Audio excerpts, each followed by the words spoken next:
Hey guys, it's Esper. I am coming to you with a video on how to squad wipe.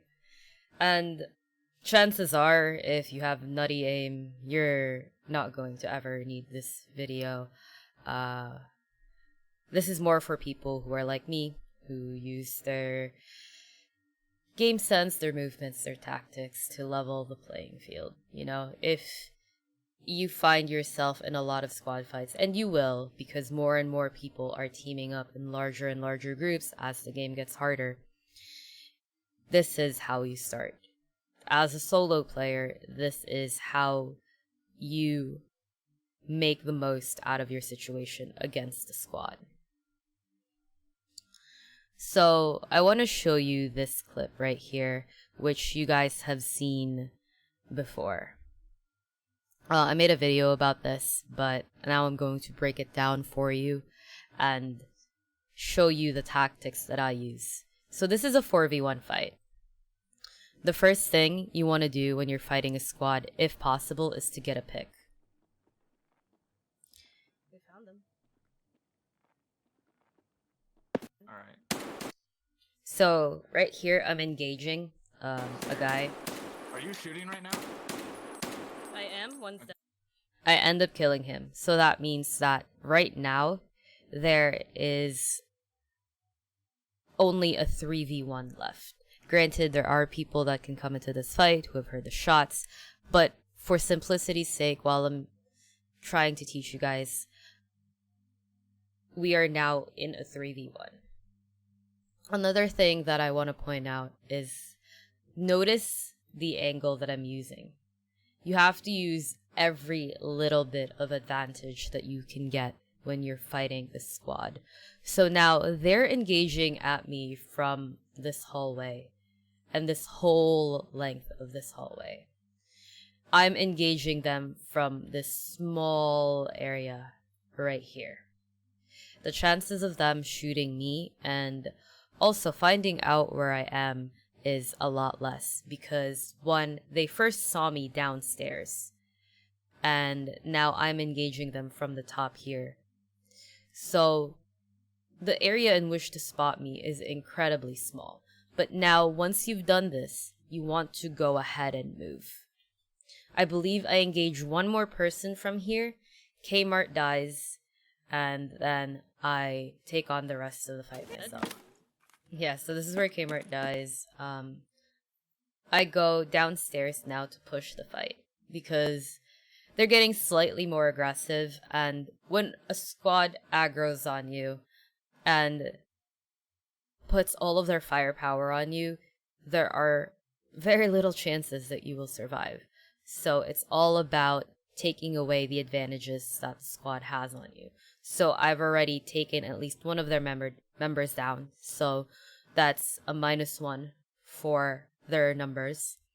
And now I'm trying to take away their advantage in firepower, which is just absolutely being able to push me and put the pressure on me.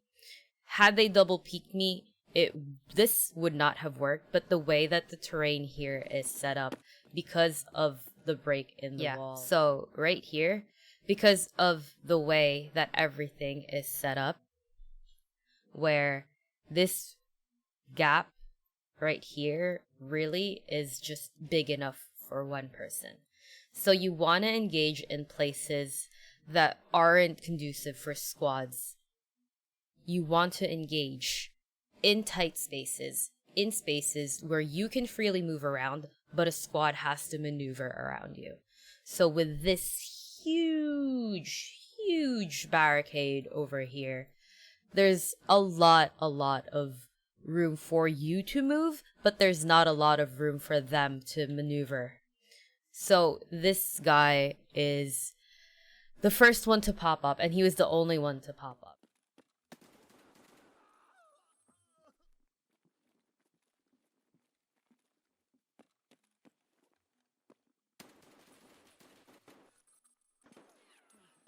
What the fuck? Why was there no sound?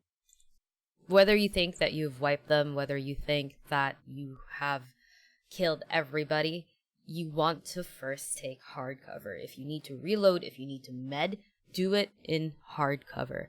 You are going to be punished a lot more severely for your mistakes than any squad would. So play it on the safe side.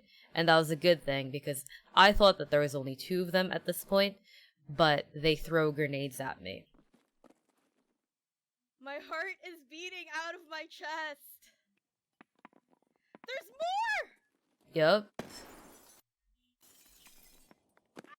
So this is important right here. I've jumped down from the terrace and disengaged. This goes back to my video from the other week.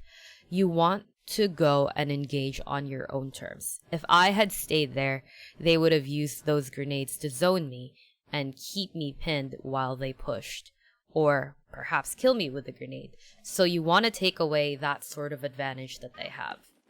So here they keep nading right up in that room because they know where I am. So I'm moving super slow. The one advantage of, well, one of the many advantages of being solo is that you can move as slow or as fast as you want. But a squad generally has to keep up with each other and move in tandem.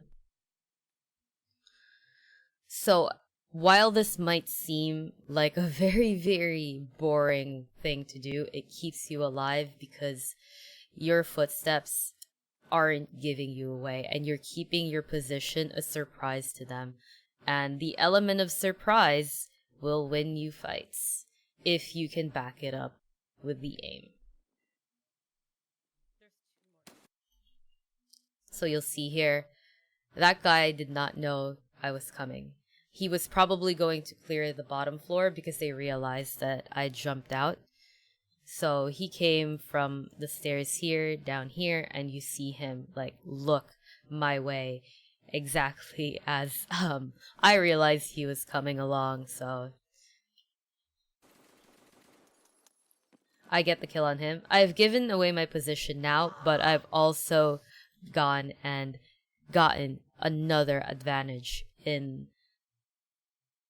the game. So I've taken down 3 people at this point, and none of them were 3 people all bunched up together. That's the important thing here. And you want to take all the 1v1s that you can get, because when you're facing 2 or more people, your chances of surviving severely go down. However, there is one thing, and this is really all I want to go over in this clip. I'm playing, and they're up on the top floor. Again, when I get up here, I'll show you.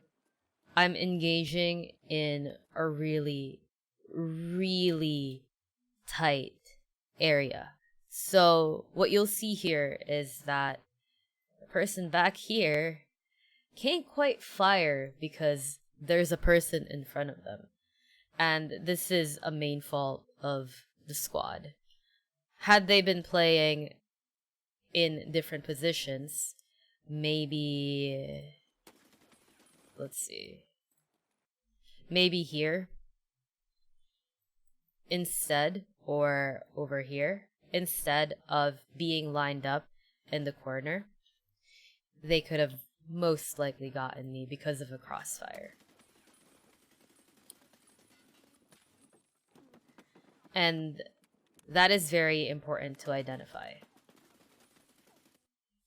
It's important to identify if your enemies have a crossfire, because if they do, the chances of you surviving are very, very low, and that's when you want to flank and disengage.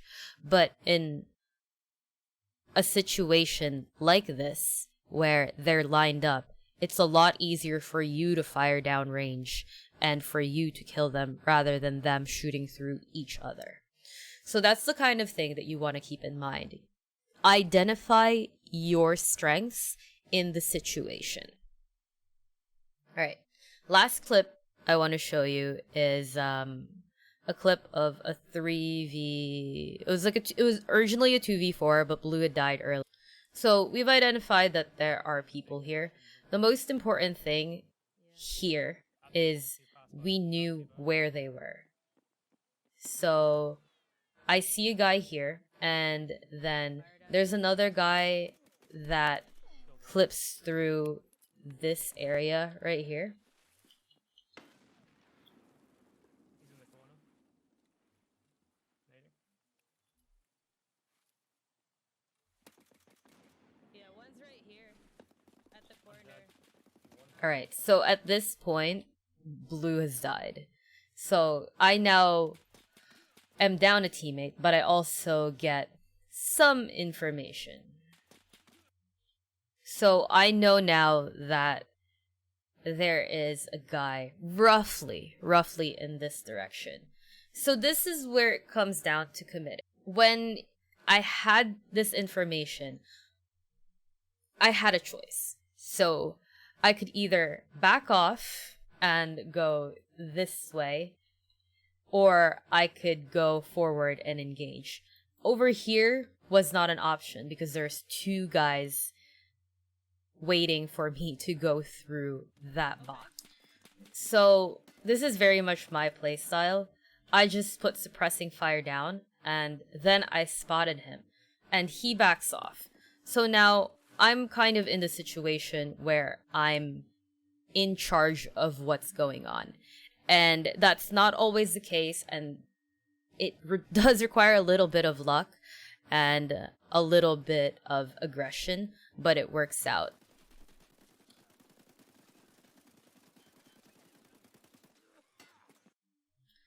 So generally double peeking works for a squad, but what you first want to do is when something like that happens, when something like two people heavily armored start double peeking you, what you first want to do is isolate a target. And this was super fortunate to happen to me. I don't know what happened here between these two people, but you can see that here I've committed to this target. He was the first one out, so I wasn't expecting the second one. So as the second one comes out, the first one dies. And I just prioritized my targets as they came out. Here, I changed my location, right? I had to get hard cover because of how absolutely messed up I was. This grenade that I throw right here,